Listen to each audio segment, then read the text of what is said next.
what really stood out to me was Dustin Poirier's farewell tour throughout Louisiana. And that's what everybody was looking, and they made an extravaganza. I got to give Dana White a little bit of credit for what he did from Thursday night all the way into Saturday, the weigh-ins, having fans get a chance to go to the stadium. They had so many different autograph signings where some of the fighters were lined up, and it was some of those events were actually free, where a lot of people got a chance to meet some of the fighters and got a chance to meet Dustin Poirier. The main event of the night featured Dustin Poirier and Max Holloway. The fight was Poirier's final fight as he announced his retirement after the fight. Holloway beat Poirier by unanimous decision in the 5th round, and Poirier called out all 3 judges for their scorecards. Holloway said he respects Poirier as a fighter, but says he would never get a whole card built around his retirement like Poirier did.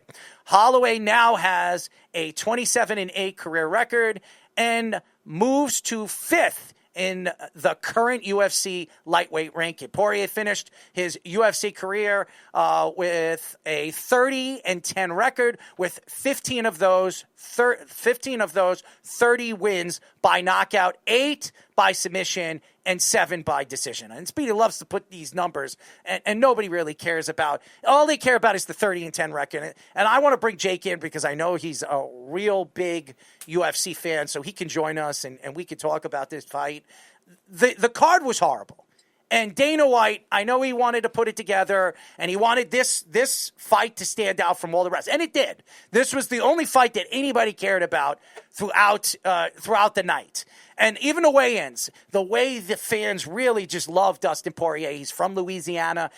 He's really repped Louisiana for so many years. And he stood for something, the brand of, obviously, a place like New Orleans, and we were there at the Super Bowl, and all the fans wanted to meet him. We even wanted to interview him. He was just too busy jumping from table to table. Max Holloway, to me, has a chance to continue moving forward as one of the elite fighters in the UFC.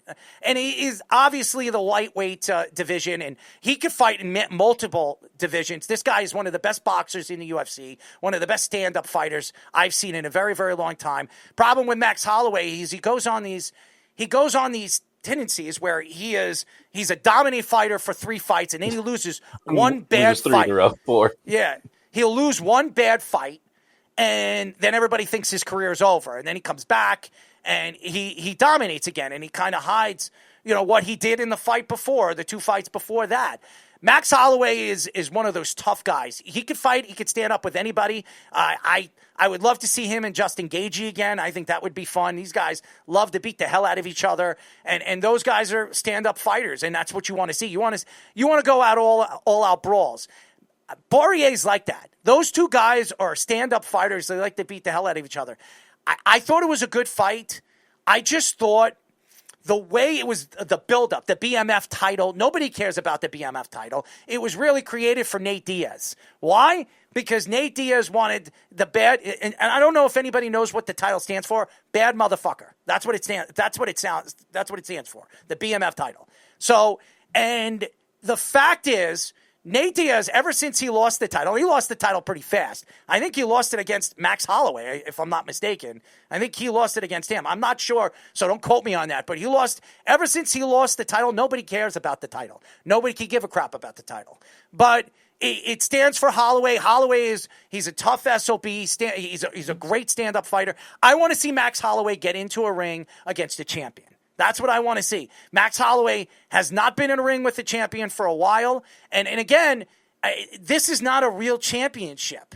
And Poirier, and by the way, I want to give a shout out to the UFC for doing what they did at UFC 318 after the fight, letting Poirier put his gloves in the middle of the octagon, giving him a chance to really say his goodbyes.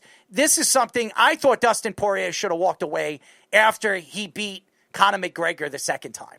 I remember when Conor McGregor broke his leg on when he kicked him and he broke his leg. After that, Poirier has not been the same fighter since then. He really hasn't. He's got a lot of money invested in his hot sauce. He's doing very, very well as an entrepreneur. He's going to make his millions just like Conor McGregor is. because of who he is and what he stands for as an American-known fighter. I just think when you look at this fight, Max Holloway and him, I wouldn't, if I was Poirier, I would have never fought Max Holloway as my final fight. I would have waited until something came up, maybe against Gagey or something, because I just think Max Holloway is just still a good fighter, and Max Holloway could still fight a champion. He still could be the champion of the world in his division, in the lightweight division. So Poirier is just, he's not there anymore. Mentally, he's not there anymore. He just had his daughter, I think his daughter's like 6 or 7 years old now. He wants to be a family man now.